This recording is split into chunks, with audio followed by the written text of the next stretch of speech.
Shalom. In our parsha this week, Parshat Balak, named for Balak, the king of Moab, we find the king concerned about this multitude of Israelites who seem to threaten him.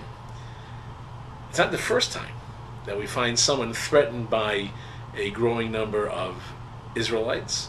Pharaoh in Egypt was threatened by the Israelites, and his response was to enslave them. Hitler in Mein Kampf is threatened by the growing number of Jews in Germany, and he began to plan their extermination. So we can only expect the worst from Balak, knowing that he too now fears this multitude of Israelites.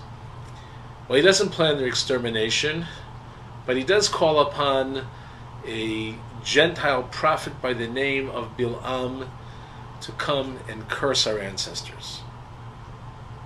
3 times Bilam will attempt to curse the Israelites, and 3 times he will fail. And ultimately, he will utter the words which appear at the very beginning of our Siddur. Matovo olecha Yaakov, mishkenotecha Yisrael.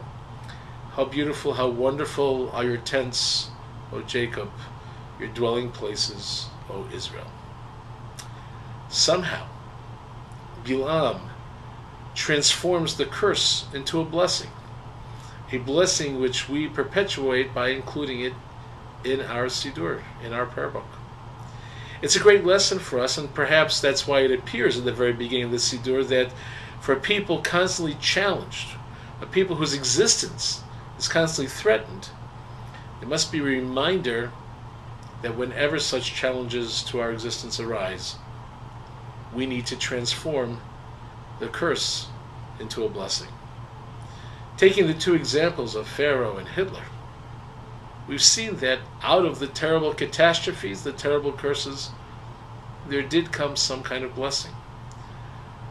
When we were liberated from slavery in Egypt, we became a people.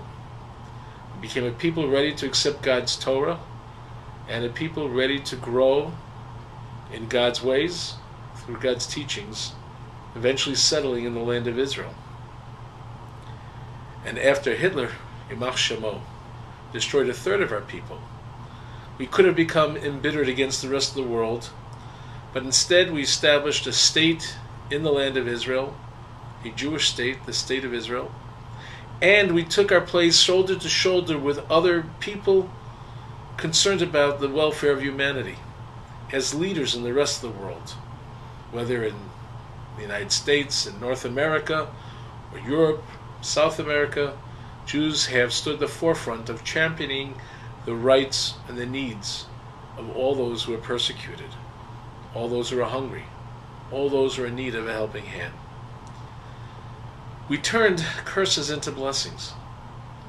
Instead of separating ourselves and being a people apart as we are described by the parasha, we become a people who are very much involved in the welfare of the human race, seeking to find ways of accomplishing tikkun olam, repairing the world, and daily incorporating into our lives the reminders that come directly from our prayer book and from the Torah, the words of Bilam, that teach us that it is our task, if not all of humanity's task, to transform every curse into a blessing.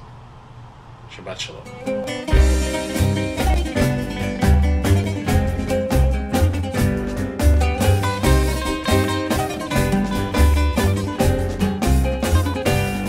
צור מי שלא אכלנו, צור מי שלא אכלנו, צור מי שלא